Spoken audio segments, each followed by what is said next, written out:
এবার মার্কিন পররাষ্ট্র দফতরের প্রেস ব্রিফিংয়ে উঠেছে বাংলাদেশ সম্মিলিত সনাতনী জাগরণ জোটের মুখপাত্র চিন্ময় কৃষ্ণ দাসকে গ্রেফতারের বিষয়টি। দপ্তরটির উপমুখপাত্র বেদান্ত পেটেল বলেছেন, অপরাধে অভিযুক্তদের উপযুক্ত আইনি সুযোগ দিতে হবে, সেই সঙ্গে মৌলিক স্বাধীনতা ও মানবাধিকার বজায় রেখে আচরণ করা প্রয়োজন।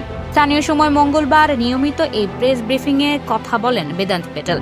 এতে এক সাংবাদিক বাংলাদেশে হিন্দুদের বিরুদ্ধে কথিত সহিংসতার কথা উল্লেখ করে যুক্তরাষ্ট্রের পক্ষ থেকে সমাধান করার কোনো পরিকল্পনা আছে কিনা জানতে চান। জবাবে বেদান্ত পেটেল বলেন, যেসব দেশের সঙ্গে আমাদের সম্পর্ক রয়েছে তাদের প্রতিটি সরকারের সঙ্গে আমরা সামঞ্জস্যপূর্ণভাবে কাজ করি। আমরা বারবার স্পষ্ট করেছি, ধর্মীয় স্বাধীনতা ও মৌলিক মানবাধিকারের প্রতি শ্রদ্ধাশীল হওয়া দরকার। যে কোনো ধরনের প্রতিবাদ শান্তিপূর্ণ হওয়া উচিত এবং যে কোনো ধরনের ক্র্যাকডাউন, এমনকি ক্র্যাকডাউন না হলেও সব দেশের সরকারকে আইনের শাসনকে সম্মান রাখতে হবে, আর তার অংশ হিসেবে মৌলিক মানবাধিকারকেও সম্মান করতে হবে। আর এই বিষয়ে আমরা জোর দেয়া অব্যাহত রাখব।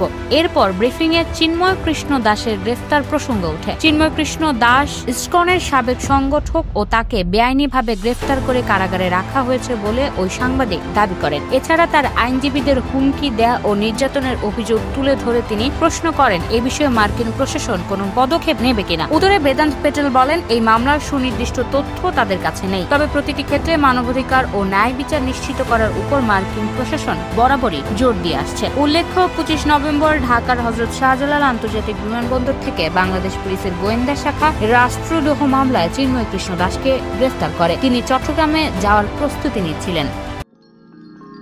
You are watching Raj TV, Jagorone, Bangladesh. Please subscribe our channel.